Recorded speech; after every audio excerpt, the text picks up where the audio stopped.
tentang 4 golongan sebagaimana disabdakan oleh Rasulullah sallallahu alaihi wasallam. 4 golongan ini tidak dimasukkan ke dalam surganya Allah, diharamkan dari surganya Allah, dan juga diharamkan daripada kenikmatan-kenikmatan yang ada di surganya Allah subhanahu wa ta'ala. Nabi Muhammad menjelaskan yang pertama adalah mudminul khamr, orang yang minum minuman keras. Kemudian dikatakan oleh Rasulullah wa akilur riba, orang yang makan riba, orang yang makan hartanya anak yatim. Dan yang terakhir al-aguli walidai, orang yang durhaka kepada kedua orang tuanya. Hati-hati bagi mereka yang masih punya kedua orang tua. Orang tuamu adalah pintumu menuju surganya Allah subhanahu wa ta'ala. Orang tuamu adalah sarana yang paling mudah yang Allah berikan kepada dirimu untuk engkau menuju surganya Allah subhanahu wa ta'ala. Orang tua yang disebut oleh Allah setelah penghambaan kepada Allah, wabil walidaini ihsana.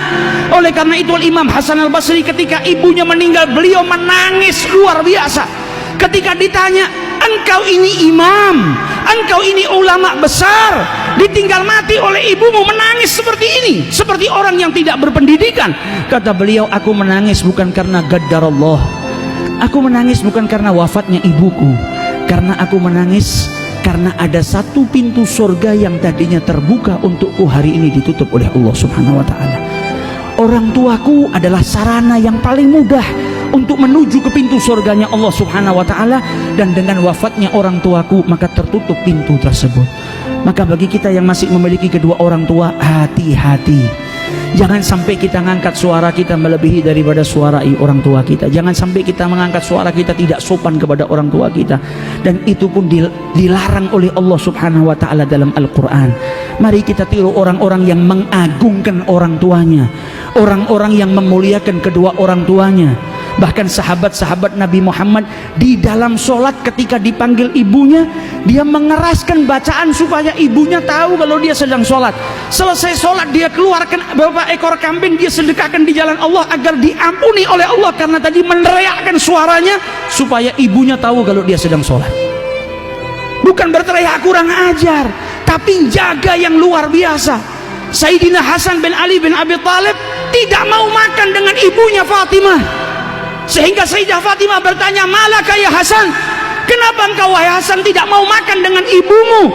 Maka kata Hasan, wahai ibu, saya takut kalau saya mengambil makanan yang kau ingin makan, sehingga akhirnya saya tergolong sebagai anak yang durhaka kepada kedua orang tuanya. Makanan yang dilirik oleh ibunya yang mungkin ibunya mau ambil, dia takut kalau makan bersama ia ambil makanan yang ingin diambil oleh ibunya. Mereka orang-orang yang hatinya hidup, mereka orang-orang yang berjuang untuk mendapatkan kemuliaan daripada Allah subhanahu wa ta'ala. Maka dari itu kesempatan bagi kita yang masih memiliki kedua orang tua, muliakan, cintai, berbaktilah kepada kedua orang tua agar kita mendapatkan surganya Allah subhanahu wa ta'ala. Kemudian dilanjut oleh beliau, dan orang yang lagi dilaknat oleh Allah subhanahu wa ta'ala dan tidak akan dimasukkan ke dalam surganya Allah subhanahu wa ta'ala adalah orang yang memutus tali silaturahmi.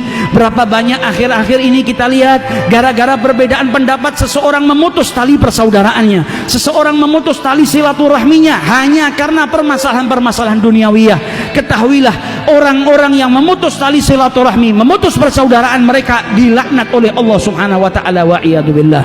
Bahkan Nabi Muhammad diriwayatkan oleh Al-Asbahani, ketika Nabi duduk beserta para sahabatnya, Nabi berkata kepada orang-orang yang duduk bersama beliau, la yujalisuna al-yawm qati'ur rahim.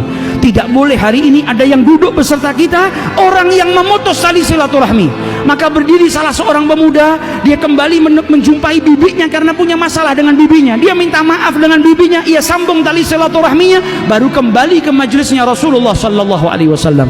Dan Nabi bersabda, innar rahmata lan tanzil, sesungguhnya rahmat Allah tidak turun ala qaumin, atas sekelompok kaum, wa fiha qati'ur rahim, dan ada di antara mereka orang yang memutus tali silaturahmi.